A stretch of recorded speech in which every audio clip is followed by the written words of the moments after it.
child is born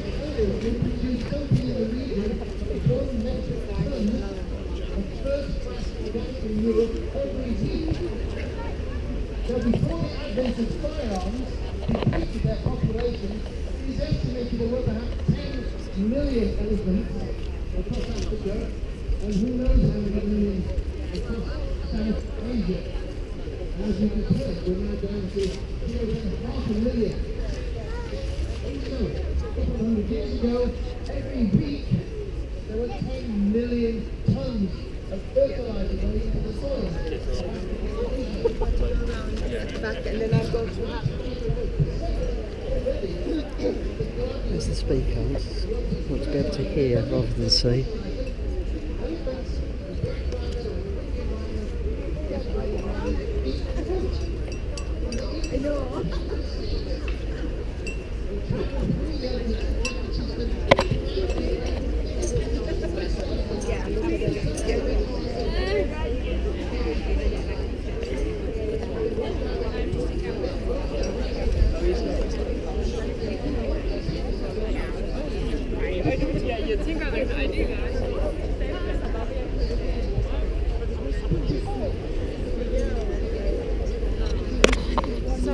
What's this one on here?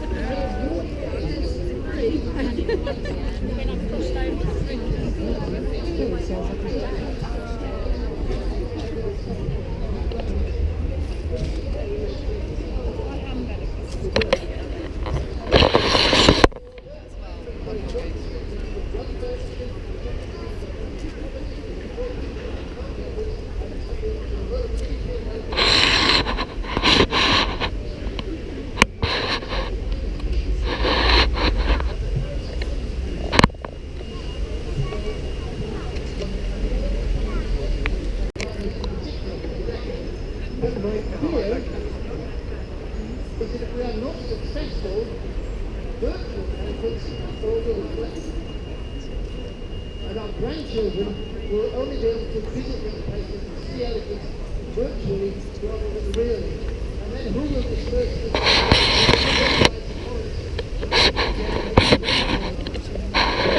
Yeah. Kids. Yeah.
We spoke for those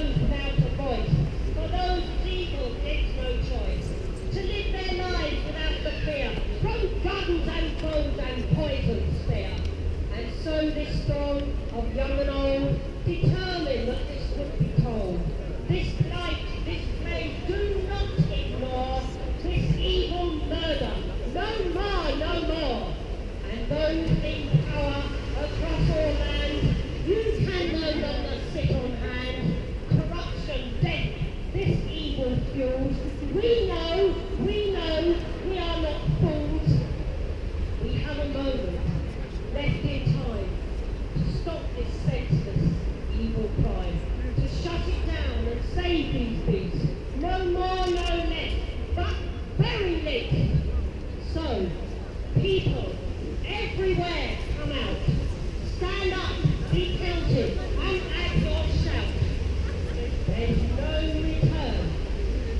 Extinct. Extinct. Thank you.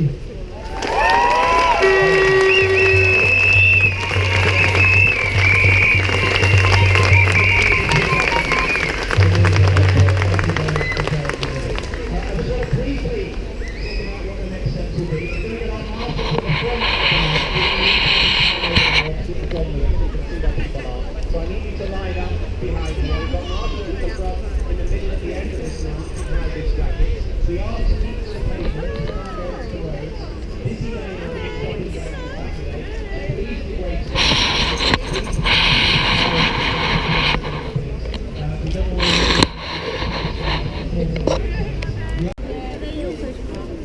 I don't mind, no. No, I'm just helping out, really, for charity. I wish they were.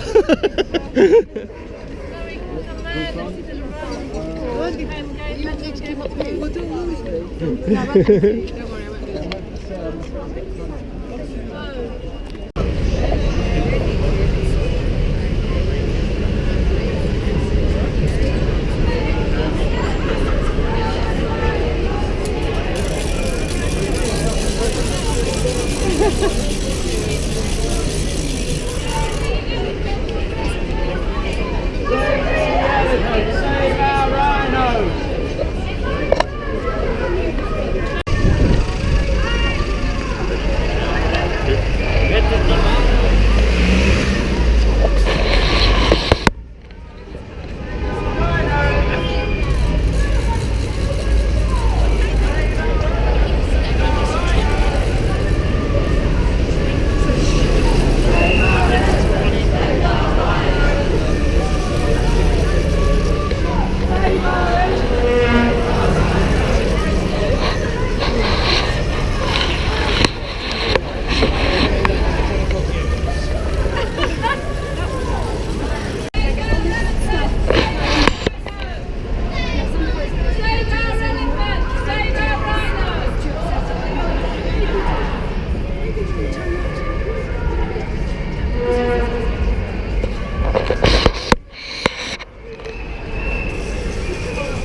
just reached out enough. Get in there.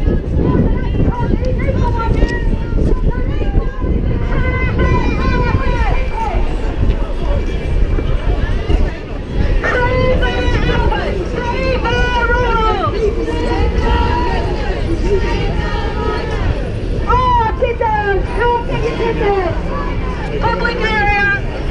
You can protest!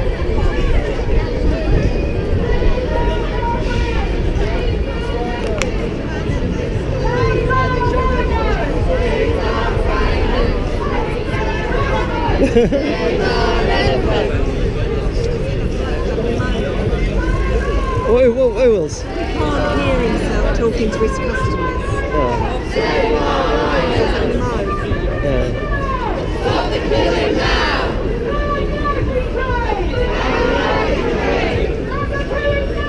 Come on.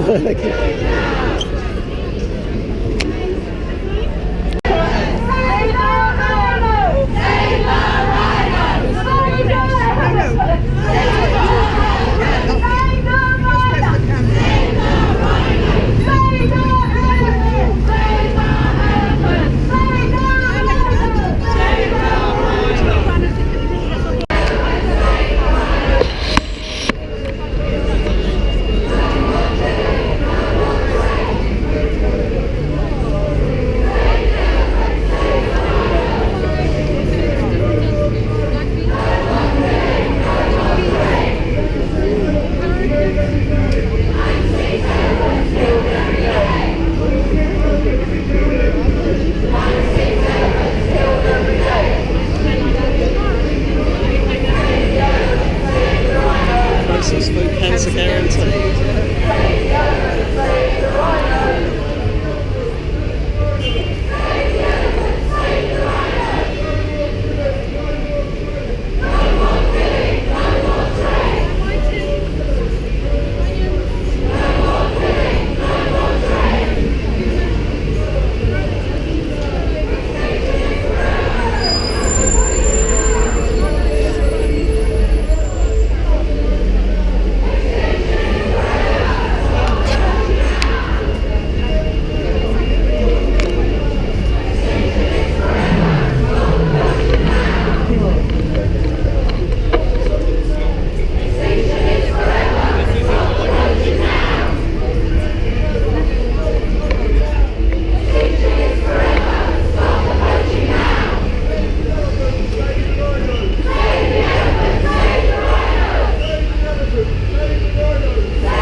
Be your best mate. Yeah. It's you. Thank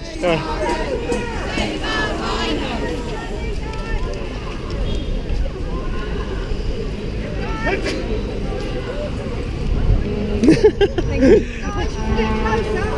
Down the bottom there, there's all the space in the world. Go to the bottom. Go down the bottom.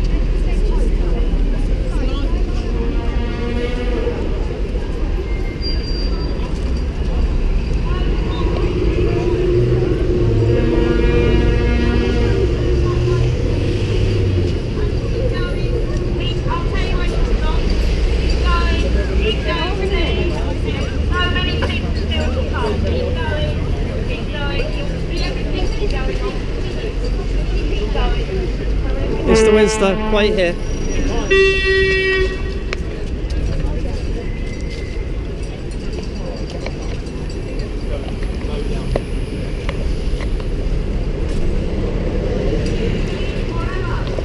We need to stand.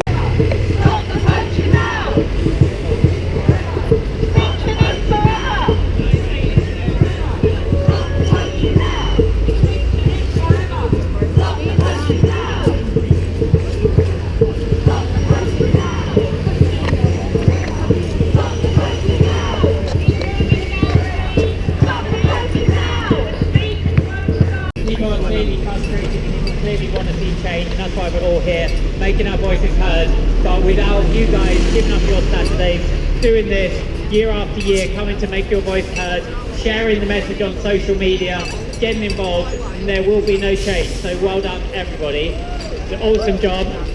Also, just want to take this opportunity as well, just to thank again, I know Dominic mentioned it earlier when we left, but Action for Elephants, really the real unsung heroes here. They've done so much work, all in their own time, putting all this together, and look at the result, all of you guys here. So well done to all the Action for Elephants.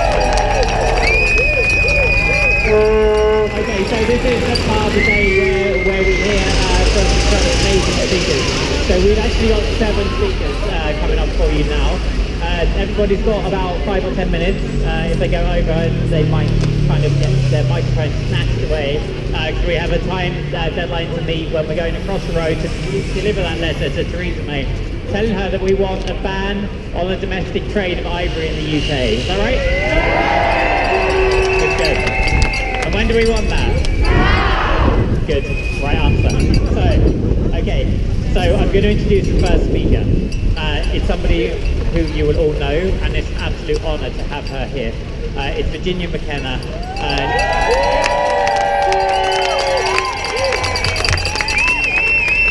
She's a truly amazing individual, co-founder of Form 3, and obviously everybody will know her son Will as well, who runs Form 3 now. Form 3 and Virginia do an amazing job globally highlighting the plight and actually getting hands-on saving the animals. So it's a real honour to have you here, Virginia. Thank you.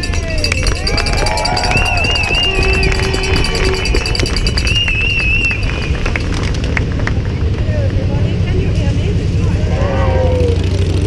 It's fantastic, as has just been said, to see such a wonderful crowd of people here to support this truly essential, critical project. Everything is going to be said about it in a moment, but before I say a word, I want to bring a child into the conversation to start going, because this wonderful little girl in Ghana, who you heard, some of you heard speak just now, Cavendish Square, she comes from Malawi and she's created, painted this wonderful because this little girl in Malawi cares about elephants so much. And it's when children join in that we know we're going to win. I have to put it down.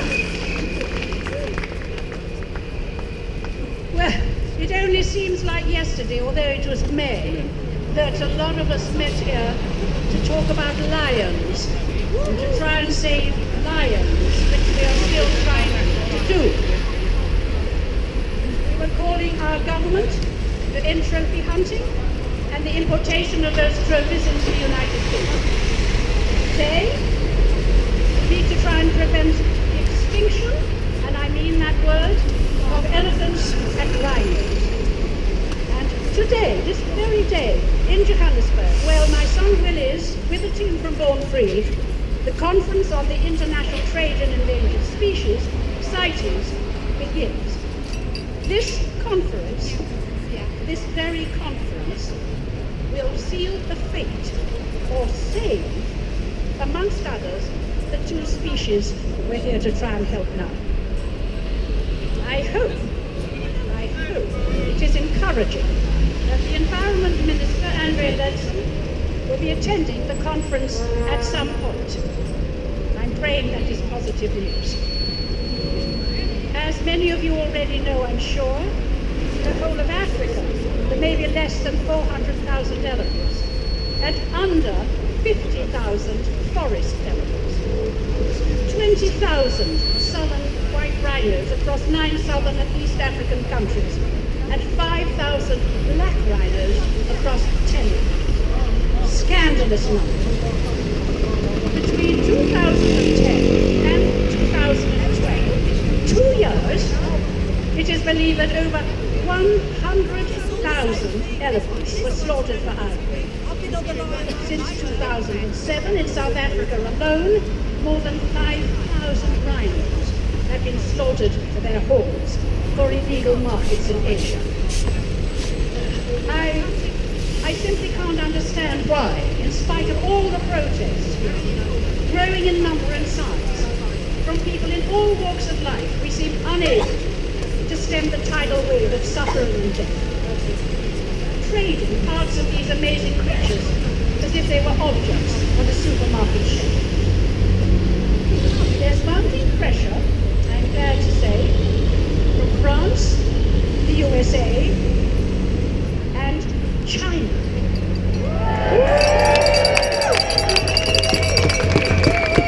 And now, at last, the UK has spoken.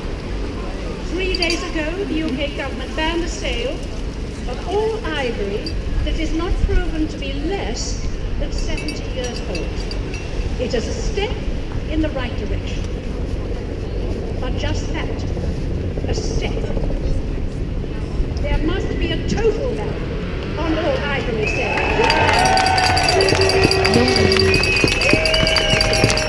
In auction houses, in markets, and online. The illegal traders are not so easily deterred and will, I'm sure, get around every loophole, even the most obscure. This has to happen now. As in a terrifyingly short space of time, it will be too.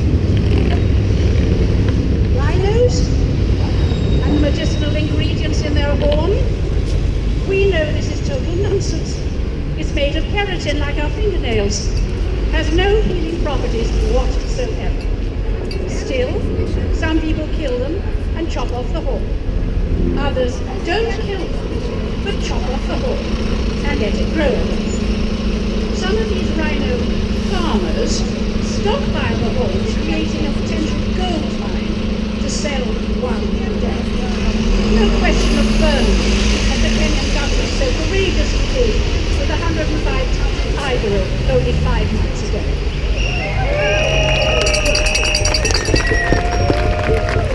These truly extraordinary creatures, ancient species, have created over centuries the wild places we save, we value and care about so much. We hear voices over and over again warning us that wilderness is disappearing. Animals are being killed. The balance of nature is changing for the worse. Animals are persecuted, mutilated, maimed in the name of trade, sport, money, and of course, indifference and greed. But when so many voices are raised, and not for the first time, they must be listened to. Once more, our voices today are the voices of reason, compassion, and if they're ignored, there will be no winners. Our children will inherit a diminished and impoverished planet, and we shouldn't be surprised if they look at us and say, didn't you care enough? What have you done? We will have no answer.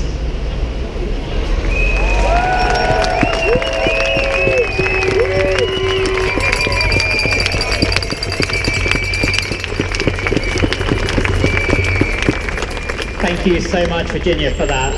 The words you just said are so strong and so moving, and that really is why we're all here today. You know, to make sure that the next generation have elephants and rhinos and lots of other endangered wildlife to call us their own in the same way that we do now. So thank you again, Virginia. Thanks for coming. Thank you.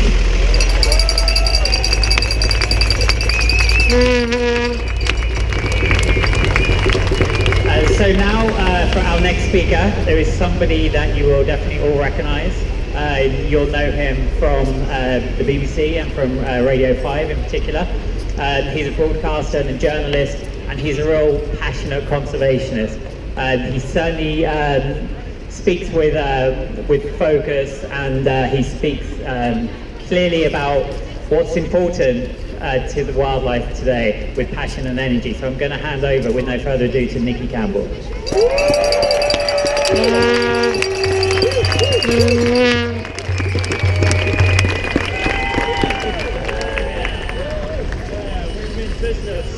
Yeah, what a great turnout. This is fantastic. This is just amazing. If you told me a few years ago that I would be up on a podium sharing it with Virginia McKenna, I would not have believed it, ladies and gentlemen. She is a hero to anyone in this planet, anyone on this globe with compassion. Virginia, thank you. Thank you for everything. You are also great and wonderful people. You're amazing. You're knowledgeable. You are whistling at me. You are I'm probably shouting too much. I'm going to continue, I'm afraid. You are self-aware. You are wise. You are just like the animals we are going to save.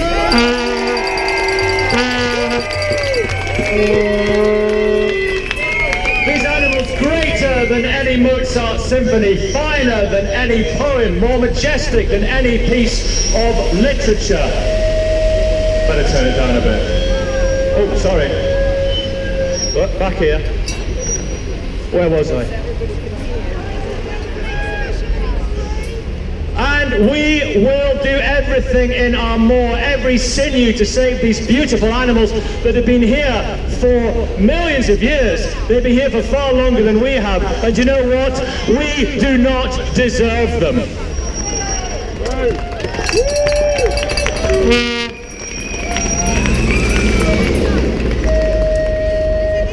Yeah, right, it's your fault, Philip. And don't let anyone say that this is not a noble mission. No photographs, please. There is no nobler mission than saving a species that has been on the planet for longer than us, for millions of years, which we are desecrating, and we are showing the worst of human nature, the most egregious side of our species. Let me tell you otherwise. There are some terrible things happening in this world. Humanity is responsible, and this is up there, this is down there, with the very worst of them. I'm exhausted already.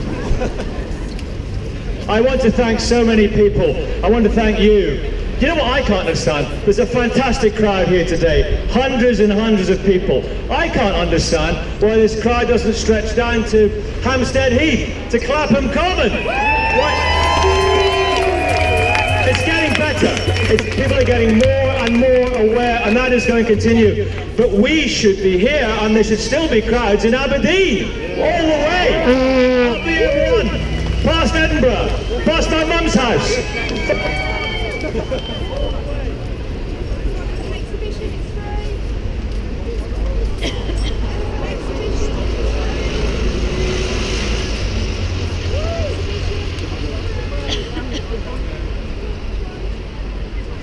only halfway through. What? We had it, we got it again, Ladies and gentlemen, I'm so sorry about that, you got me back. Salutations! Thank you to all the people who worked so hard on this. Let's just say thank you to the politicians for once. Let's say thank you to Jonathan Bartley and Caroline Lucas, the leaders of the Green Party who signed this letter. Let's say thank you to Ed Miliband, who signed this letter. Let's say thank you to William Hague. Let's say thank you to Tim Farron, the leader of the Liberal Democrats. People who know, people who understand. Let's say thank you as well to the religious figures from Islam, from Christianity, from Buddhism. We have a very good friend here today from that faith, all of whom understand and all of whom have signed the letter. Thank you so much to them. And thank you.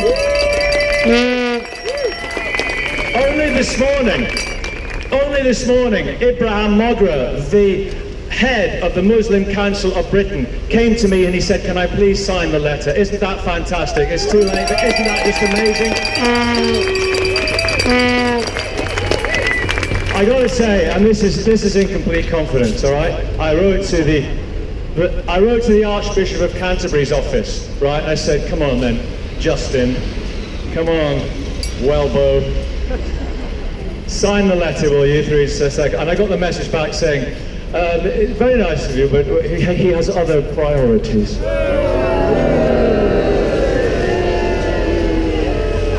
What other priorities? reality could there be than this massive stain on humanity? For goodness sake!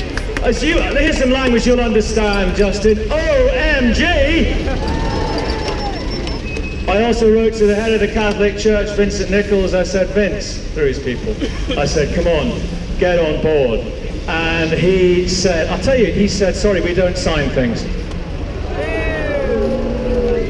No Christmas cards, no notes for the milkman, nothing.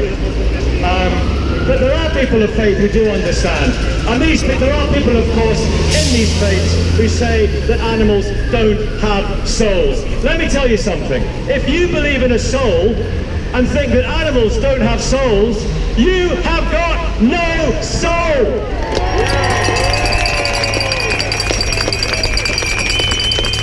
Come on, Justin, come on, Vince, come out your ivory towers. Hey, you know what, I bet if we rummaged around their cupboards, there'd be a bit of iconic ivory there, you know. Let's get a search warrant. Let's go to Lambeth Palace, it's just up the road, let's get down there. How can these religious figures not understand? Do you know what, I am disgusted with humanity, and I'm sick of being disgusted with humanity. I'm sick of being ashamed of us. I'm sick. I'm shit. You've heard my radio show. I'm sick of this stain on humanity, and it has got to stop.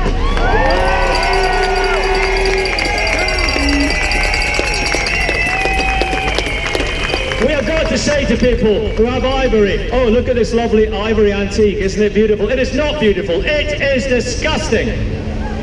Look at this chest set, look at the carving, how ornate is that? It is not ornate, it is absolutely repulsive. Look at this comb, look how I put it through my hair, it's from the 18th century, it's vile. The only place for ivory is on an elephant's face.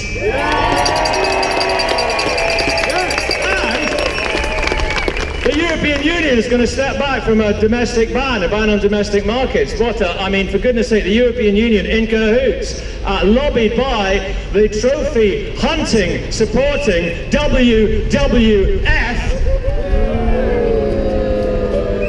The WWF are a bloody disgrace. Could you be in a situation like this? Could you have imagined this? This is Kafkaesque. But you know what they say? Kafka would say, keep me out of it. This is unbelievable. China are closer to a domestic ivory ban than the European Union. Do you not wake up in the morning and think, what's going on here? What the hell is going on here? And ask, what is going on here? I don't know. And as for those rhinos, Virginia so beautifully said, you know, if you think that is going to make you more virile, you know, you are a fool. If you think that is going to cure your cancer, you are sadly and dangerously deluded. For goodness sake, these animals are so beautiful, we must protect them. And before I finish, I want you to imagine those soulful, sacred eyes of these soulful, sacred animals, the rhino, the beauty, the spine-tingling beauty of the Asian elephant, the majesty of the savanna elephant, of the forest elephant. We are not worthy. We must say right now that you must forgive us, first of all. Please, please forgive us for what we are doing, for what we have done. We must also say that we will not forget you, we will not desert you, and as long as we share this rock, this beautiful and hopefully not too forlorn rock at this side of the universe, we cannot let you down, and we will not let you down. Thank you.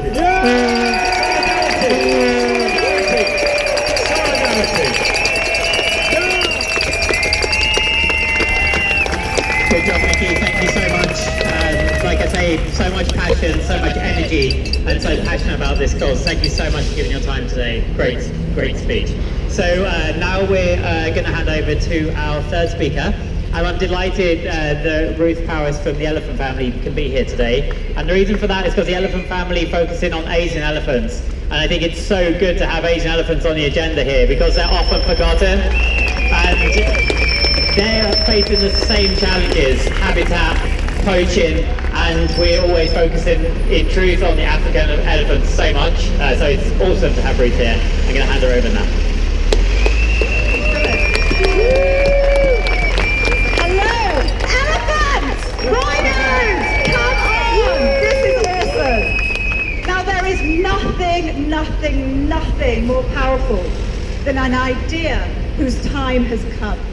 And right now, there are two very simple to understand, clear ideas whose time has 100% come. And it is clear to the man on the street, this man, this woman, and the rest of the country. And that is that the elephant is the most magnificent animal, the most incredible masterpiece of nature. They are the greatest wonders of the world, along with the rhinos, and losing them would be like losing our own imagination. It would be like losing the last of the dinosaurs. And there really is only one way to celebrate that awesomeness, that straightforward, childish kind of moment when you see one in real life, and that is in the wild, alive and free. That's it.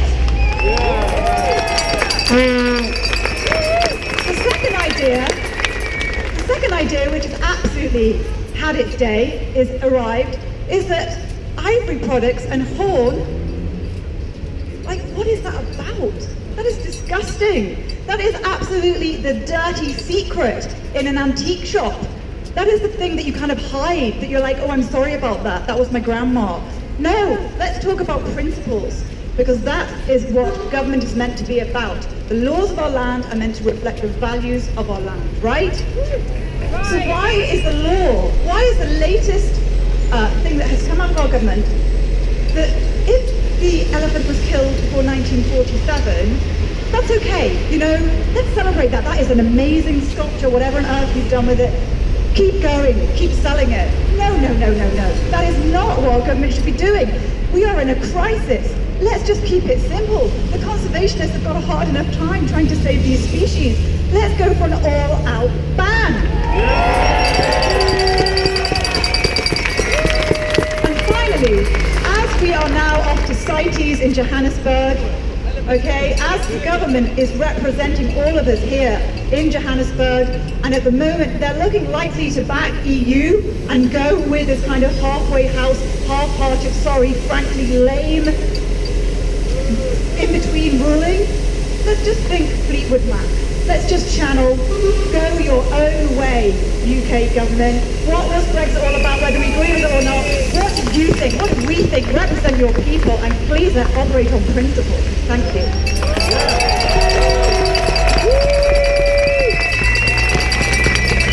Who's next?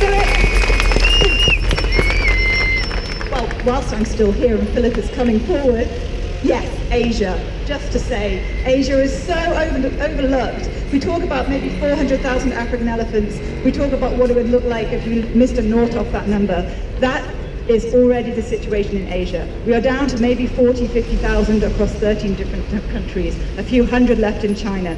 And, you know, that really is, you know, you've got entire forests full of females with no breeding males left in them. And the elephant family represents that side of the argument. So please don't forget the Asian ones.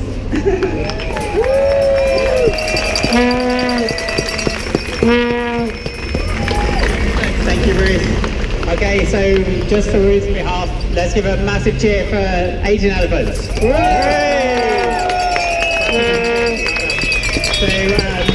So we've spoken a lot about elephants, and now we're going to talk a little bit about rhinos. So I'm going to hand you over to our next speaker, who's a real inspiration actually, Simon Jones from Helping Rhinos. And so Simon will probably not share his background, but basically he spent over 20 years in the corporate sector working, and then just thought, actually, I want to do more, I want to make a difference, and has now dedicates all of his time and resource to Helping Rhinos, the name of the charity. So I'm going to hand you over. Thanks. Thank you, Philip. And thank you everybody here for coming out today in support of elephants and rhinos. You've heard a lot of the facts, so I thought I'd try and share with you how I feel about rhinos. And to do that, I'm going to tell you a little personal story. In 2010, I was at a game reserve in South Africa, in the Eastern Cape. And while I was there, I was lucky enough that one of their white rhinos gave birth to a calf. Gave birth to a little boy. And when that little calf was 3 days old, I got my first glimpse of him as his mum brought him out into the open for the first time. It was only a glimpse because that's a stressful time for a rhino mum, so we left her in peace. And when that little calf was 1 week old to the day, I spent one of the most magical hours of my life sitting watching him play in the long grass, struggle to keep up with his mum while she grazed on the plains. And life's tough for a 1 week old rhino calf. He's got tiny little legs compared to his mum. He was regularly having to take rest laying down in the grass, and sometimes he would sit up like a little dog would, all the time with his ears twitching and turning, listening out for danger. Like I say, to this day is one of the most magical times. So imagine my horror after returning home and inquiring how that little calf was doing when I was told that his mum had been killed. Killed by poachers.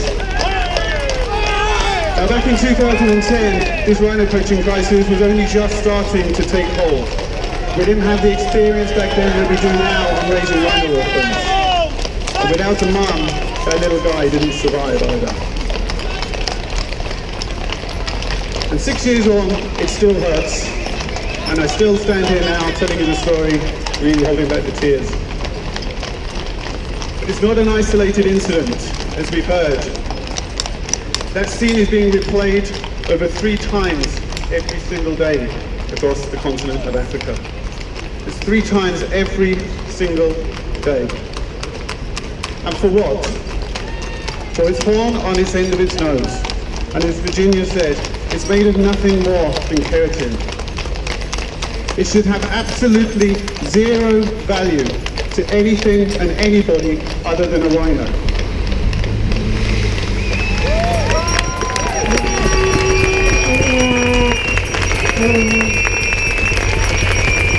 And yet, as we stand here today, it is said to be the most expensive commodity in the world.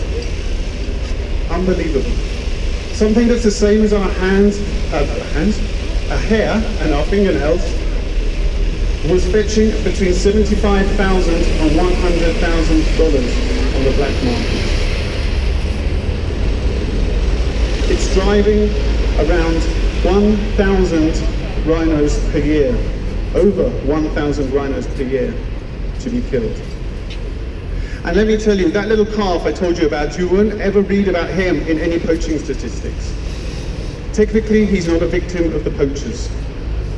But you tell me whether or not he would be here today if his mum hadn't been killed. In my eyes, he's as much a victim as his mum was.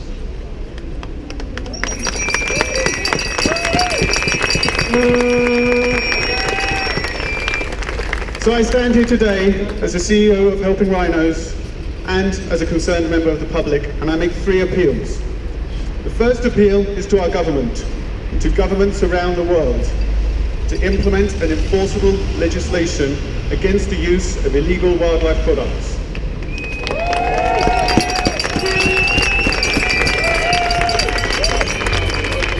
The key word is enforceable. If we cannot persuade people to want to change their behaviour, we have to force that change. And we do that by making them afraid of the consequences of their actions. And I'm not talking about vigilantes, I'm talking about legislation that has penalties that are routinely handed out and puts people off. We know it works, we've seen it before. In this country, people didn't stop going to the pub, drinking 8 pints of beer and getting in their car and driving home because they woke up one morning, thought it was a bad idea, or they just didn't want to. They stopped because they were afraid of getting caught and the consequences. We can do the same for our wildlife.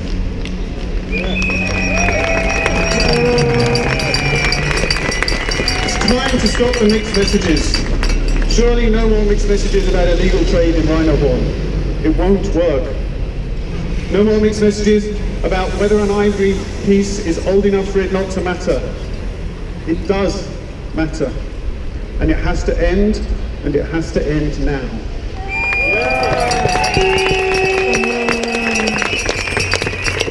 Secondly, I appeal to the people around the world who are users of rhino horn.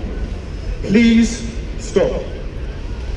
It is doing you no good, and it is driving rhinos to extinction.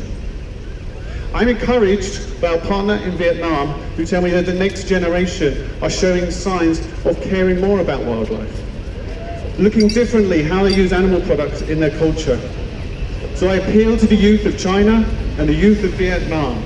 Be that change. Be that change in your community. And be that change that prevents extinction of animals like rhino, elephant, lion, tiger, pangolin. How long have I got? We could go on and on and on.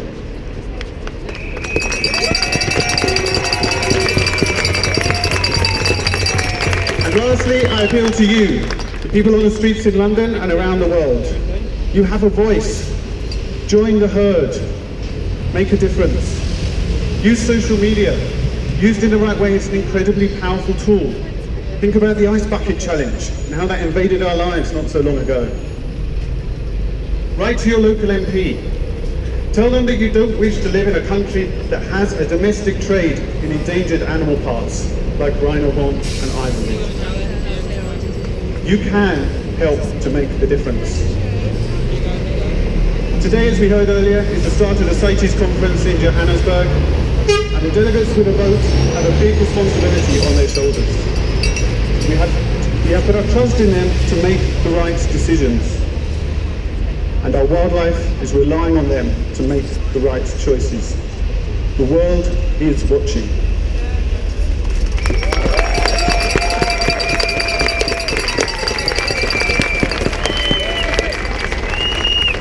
So in closing, I just want to quote Prince William from his keynote speech at the Time for a Change event last week on World Rhino Day. And he finished by saying, if we are to succeed, we must do more. We must do it better, and we must do it faster. But most importantly, we must do it together. And for me, that last bit is the key. We must do it together. This is a huge problem. We can have no more silos. No more people fighting against each other because they have different beliefs. We all have the same common goal. Individuals, charities, companies, governments. We must not, and we will not, let our wildlife down. Not on our watch. Thank you for your support.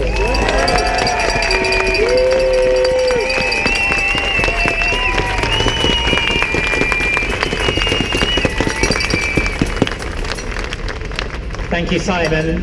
Yeah, and just to reflect Simon's last point, not on our watch. We can do this. We can come together like we are today. We can keep fighting this and share on social media. There's 1,000 or so people here today, and that could be spread if each of us shares that to 5, 10, 15 people, and then that each of those share to another 5, 10, 15. Then suddenly people are hearing about this way beyond London, way beyond the 140 cities where this march is taking place this weekend.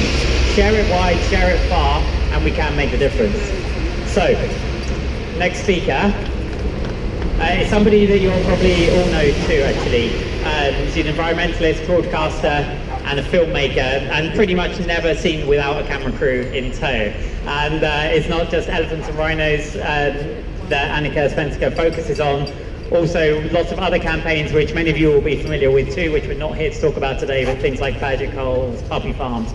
You know, she's given all of her energy and all of her dedication to helping animals. So it's great to have Annika Svenska here.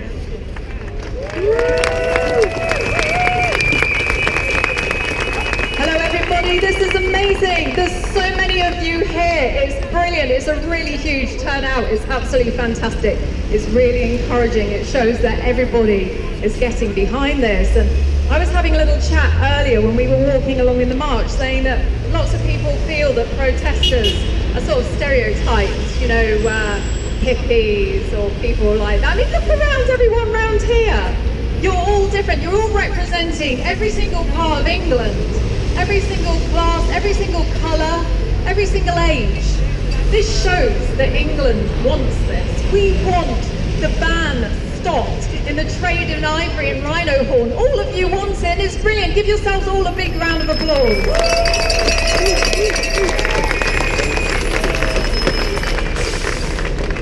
However, I'm standing here frustrated and confused demonstrated that despite all the talking between politicians for all of these years, still thousands and thousands of these iconic animals are dying. The rate at which they're dying, it's not slowing down. I just don't know what's happening. CITES is meeting today. The Convention on International Trade in Endangered Species. So this is an incredibly important day to get our voices heard across the globe. So cheer loud! Say CITES! Listen to us! There is currently a worldwide ban on the international trade in ivory and rhino horn. However, the illegal trade still manages to amass to 20 billion a year, showing that this ban is simply not effective and isn't working. So other measures must be put in place. Less than 100 years ago, 5 million elephants roamed in the African wild.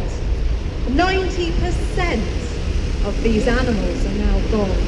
Now think about that, 90%. That's almost all of them. Their tusks chipped into meaningless items, trinkets, jewelry, which we all will leave behind when we die. The thought of people desiring dead items over the preservation of one of the world's most magnificent and iconic species is devastating and beyond comprehension. Around 100 elephants are killed every day. That's one every 15 minutes. And in some regions, their births now can't keep up with their deaths. If this rate of killing continues, elephants could be facing extinction in the next 10 years. The need for an absolute, non-negotiable, total ban on the ivory trade has never been so dire. I speak for the other animals in danger also today. The lions, the rhinos, the pangolins. I mean, can you believe pangolins aren't even on Appendix 1? They're not even protected. When I was out in Africa, lots of the people out there said they hardly ever saw a pangolin these days. It was such a rare thing, but they're not protected. Why do humans tend to wait till everything is horrific and then try and fix stuff up, instead of preventing it to start with? And why is the trade still rife and so bad despite this international ban? The domestic trade is the reason. Countries are still allowed to internally trade and sell ivory from stockpiles of legal and antique ivory from before the ban came into play.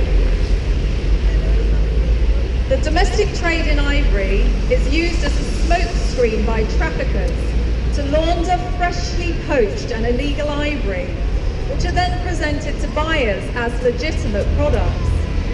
So the only way to stop the illegal poaching is to remove ivory and rhino horn off the world market completely and utterly, with no loopholes left to take advantage in.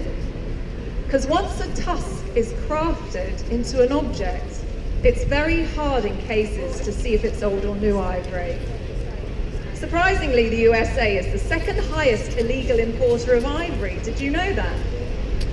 As well as using ivory to decorate items such as pistol grips, ivory arrives in the form of trophies.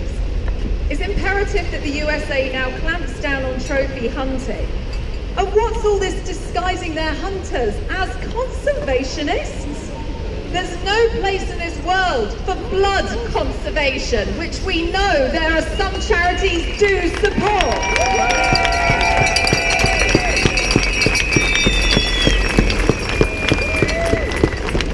And today is a very important day.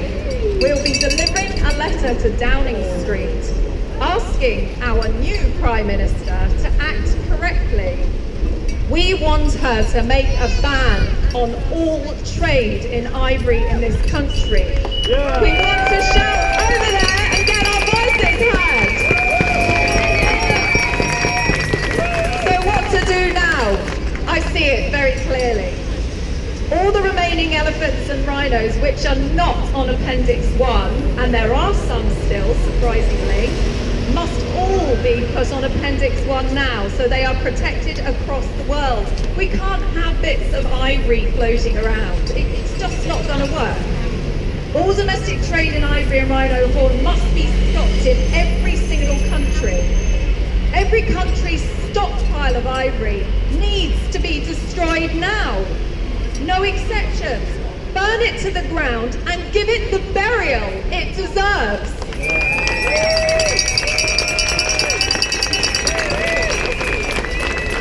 All trophy hunting be banned and the importation of trophies stopped. Corruption be tackled with heavy punishments. Give help and compensation to people who suffer damage to their houses and land by elephants. Because these elephants are being killed because they're ruining people's livelihoods. We have to think about how we can make it so elephants and people can live together, especially as the population in Africa is supposed to explode over the next 20 years. Poaching punishment to be severe, life imprisonment and heavy fines.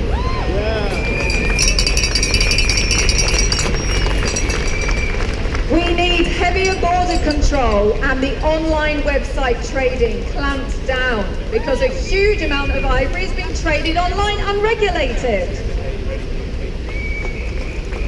More money invested into ranger programs so their technology is always above that of the poachers, who now sadly possess military-grade technology and weaponry due to the amount of money behind this huge industry.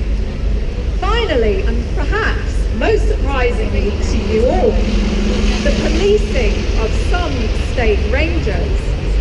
I have a dear friend and conservationist called Mark Kiley of National Park Rescue. And when he arrived in Malawi to rebuild their most badly poached park, he stumbled across Malawi State Park rangers, all poaching. They didn't care. There was no one regulating, there was no one watching them, they were civil servants. They didn't have anyone to answer to. He had to bring in a small army of people from outside the country. He rebuilt this army, he's retrained the rangers, and he's driven out the corruption. We need more of this, more action in countries to make sure this is seen to.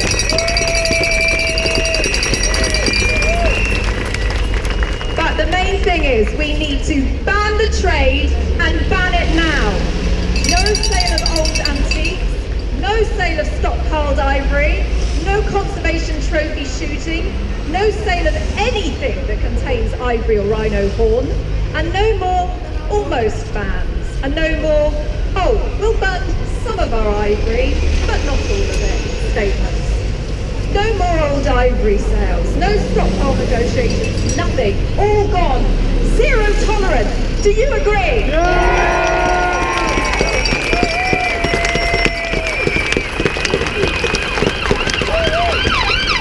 There can never be a legal market to pander to traditional medicine which does not work, and pander to greed. A market where people want dead animals on their floor, their walls, all carved into trinkets and jewellery.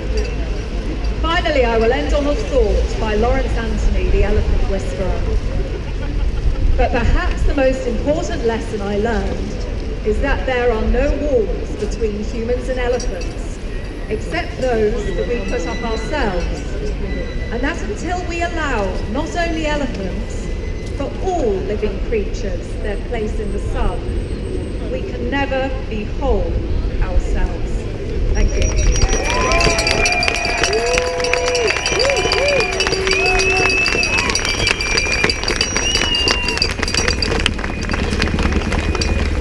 Thank you, Annika. Thank you so much. Awkwardly timed off, sorry. Yeah, thank you. And I think that phrase, almost banned, no more almost banned, is such a useful one. That's what currently we have, an almost ban. Let's do it for real. Let's ban all the trade in domestic ivory, not just some, not just a bit, because it's confusing for the consumer. And as we've heard today, again and again, ivory represents death. Let's ban it all. So, our next speaker, somebody you would definitely all know, and you will definitely have all heard speak before, a good friend of mine and a real good friend to grassroots animal protection movement across the country and beyond. I want to hand over now to Dominic Dyer, Policy Advisor to Born Free. Thanks. Thank you very much. I just want to say it's really wonderful. This is an army of care and compassion for elephants and rhinos and wildlife. Let's just have a big round of applause for everyone here in Downing Street today. You know, so much that we talk about when it comes to protecting elephants and rhinos and other endangered species is about human corruption, human ignorance, and human greed. We have it in our hands to protect the future of the world that we share these wonderful animals with, and we have it in our hands to destroy everything around us, and in the end we'll destroy our own futures as well. Wouldn't you agree? Yeah! I'd like to take politicians who differ, who never take a decision, who think about it, who put off the hard choices, to see a dead elephant. I went a few years ago with the Kenyan Wildlife Service on patrol and saw an elephant that had been killed about 2 days before by poachers. The smell, the sight, the horror will never leave me of such a beautiful animal left with its trunk ripped apart, with its ivory disappeared into some market in Asia somewhere, and this beautiful animal that maybe had 30, 40 years of life ahead of it, rotting in the sun with the maggots and flies.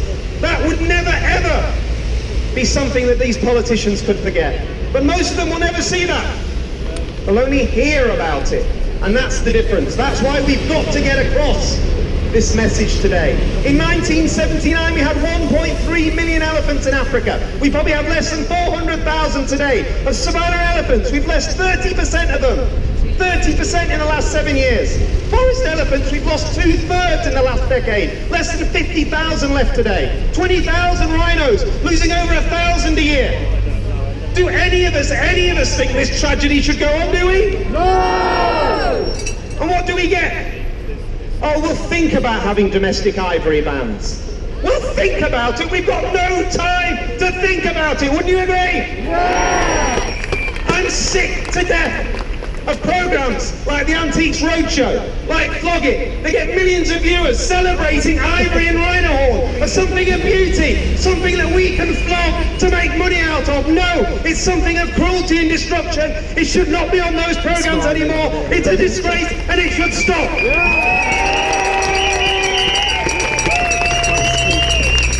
No, Theresa May, I do not believe that you can enforce any rule on antique ivory. DEFRA's lost half its staff in the last 5 years. There's no resources there to enforce it. The Wildlife Crime Unit fights for its survival every year. It's only people here in this crowd who fought so hard to keep it going, but they don't have the resources to do this. Local authorities don't have the resources to do this. So you can say on paper that you will enforce a 70-year rule, but do any of us believe it's going to be enforced properly, do we? No! We're going to see more fraud, and it's a green light to the poachers to keep pouring in the ivory, keep pouring in the rhino horn, and it's got to stop. And if we can't stop it here in Britain, how can we tell China to stop it, or Japan or other countries to stop it? We've got to set the example here, wouldn't you agree? Yeah! And if our European Union friends are being lobbied by Namibia and by South Africa and Botswana and other countries to put off an Appendix 1 uplisting agreement and to say that we can't take a difficult decision on domestic trade, we're in Brexit territory now. We're breaking with them on Europe. We better break with them on this as well. Make a stand and say we don't agree with them anymore. Yes, and Andrea Leadsom should go to the CITES conference in Johannesburg with the full support of Boris Johnson and Theresa May to say we will not support the European Union view. The UK government will support uplisting, and not only that, we'll introduce a complete ban on all ivory trading in the UK, and we will set the example to the rest of the world. Wouldn't you agree?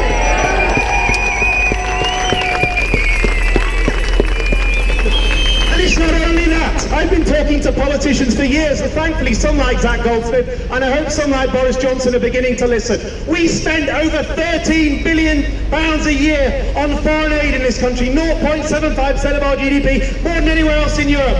Yet none of that goes on human-wildlife conflict in Africa, India or other countries. It is spent on good humanitarian work. I wouldn't doubt the importance of that. But wouldn't you agree that if we could just spend a small amount of that money helping people in Africa and India to protect the wildlife that brings in so much revenue through tourism, that gets their kids to school, that gives them hospital treatment, that gives them social care, that gives their children a better life, that's worth doing.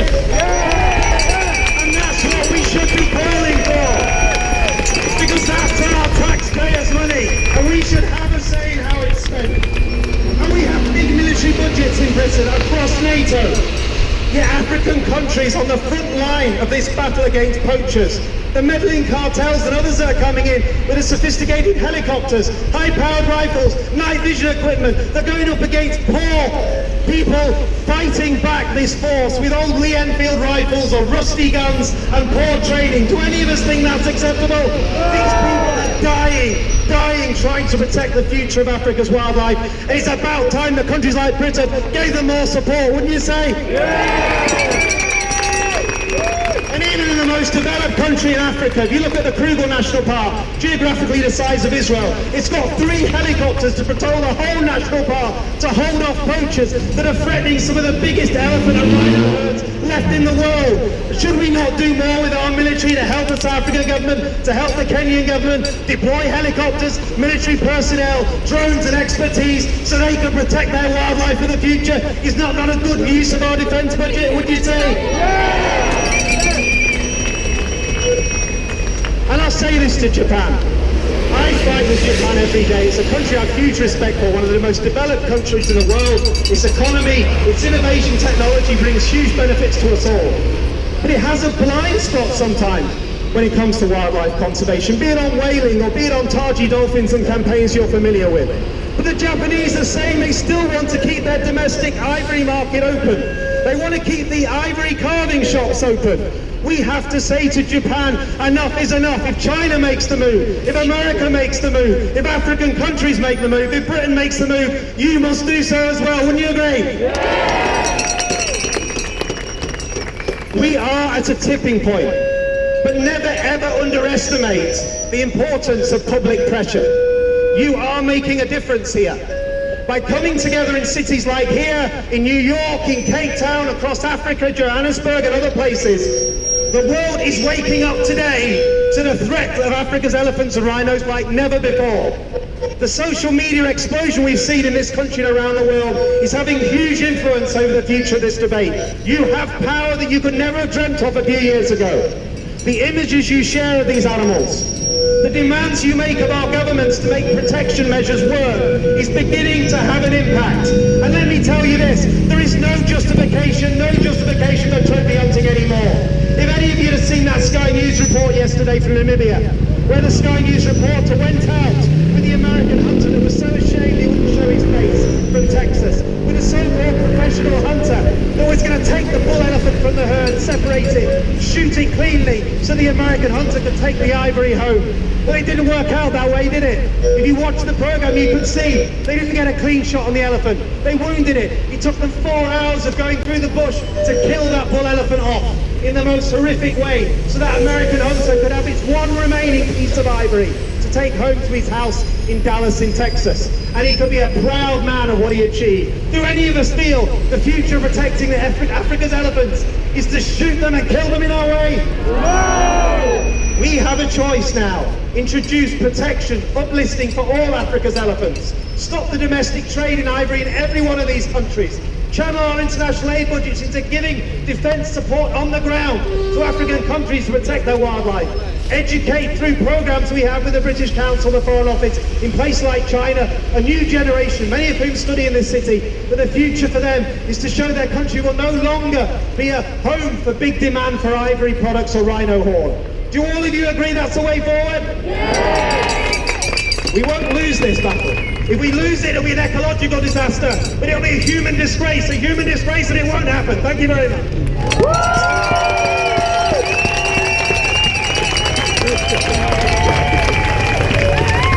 Awesome, thank you, Dom. And thanks for all of you doing, getting everybody and attending all of these marches up and down the country, not just for elephants and rhinos, but for many other things as well. So, and now I'll have great pleasure in handing over to our final speaker, Hugh Whitstall. You'll know him well, writer, broadcaster, chef, and a passionate campaigner. I'm going to hand over without any further ado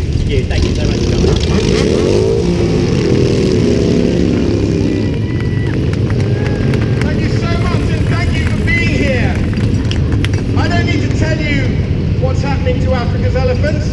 It's the reason you're all here, because you know, you understand, and you want to do something about it. Now, we need our politicians to do something about it. We were waiting with great anticipation last week for an announcement. Things really seemed to be building to a head. There was a massive opportunity for our government, for our minister, to step up and do something really bold. What did we get? I'm afraid we got a damn squib. We got a statement that called itself a ban, but when you looked at it, it was nothing of the kind. There was only a single clear statement on the release from DEFRA that I saw last week, and it said, all ivory from before 1947 will be unaffected by these measures and can continue to be traded. Is that what we wanted to hear? No! Is that pretty much the opposite of what we wanted to hear? Yes! And why? Was this document released to reassure the antiques trade in this country and collectors of ivory trinkets that they had nothing to worry about because it was business as usual for ivory? Is that the right message? No! What a missed opportunity. Based on a really spurious argument. The argument that's been peddled for decades now, that there is no meaningful connection between antique ivory and the killing of elephants in Africa. I've spent 6 months making a film that proves this to be a lie. It is not the case. The connection is plain for all to see. Hundreds of pieces of ivory are traded online and sold in our antiques markets in the UK every single day. Where do they end up? Legally or illegally? Most of the buyers are Asian. These pieces are heading out, like it or not, to China, to Vietnam. They're ending up in the very same stores that's selling ivory from poached elephants in Africa. If we continue to allow this to happen in the UK, or in other European domestic markets, or anywhere in the world, the ivory will end up where it's wanted the most, in Asia. Ironic then, that the biggest consumer of ivory in Asia, China, is already doing more than we are to deal with this problem. Why are we continuing to fuel a problem that they are trying to end? What possible justification for our government to bottle right now the legislation that would really make a difference? And it isn't just UK ivory that's causing the problem. I've been to Hong Kong and seen something really shocking. I didn't even know it was happening. Huge quantities of raw European ivory, whole tusks, mostly historic. They're being rounded up and sold shamelessly by companies direct to Asia, once again to continue to fuel this market. And it's legal. Is this why the EU looks like it's not going to step up at CITES next week? Do they really think there's so much money in historic European ivory that it threatens their balance, that they can't do something about this? It's completely insane. Undercover footage that I've seen has this European ivory mentioned in the very same breath as poached ivory from African elephants. I can get it from Europe, I can get it from Africa, I can get whatever you need. You'll see that footage in our film in a few weeks from now. Unbelievably shocking, but not hard to solve this problem.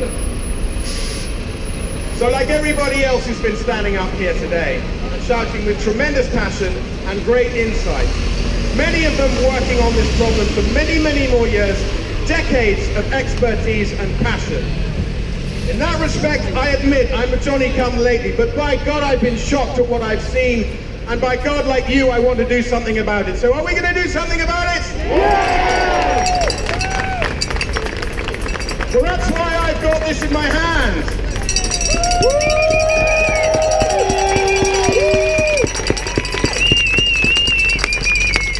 It's not for Theresa Louise Coffey, the DEFRA Minister.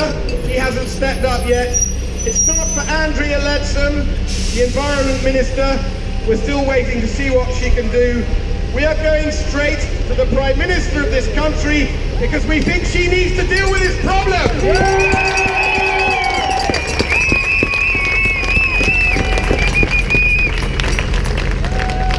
So, ladies and gentlemen, a few minutes from now, we will be going through the gates into Downing Street and delivering this letter. A letter which I'm delighted to say has been amended in an important way since it was first drafted, and it's been amended to acknowledge what happened, or rather didn't happen, last week. We've added an addendum, and the crucial paragraph goes like this. If the UK government wants to prove its intentions in working towards a total ban of the domestic trade, there will be a perfect opportunity at CITES next week. We call on the UK delegation in Johannesburg to vote in favour of the resolution encouraging nations around the world to ban their domestic ivory trades.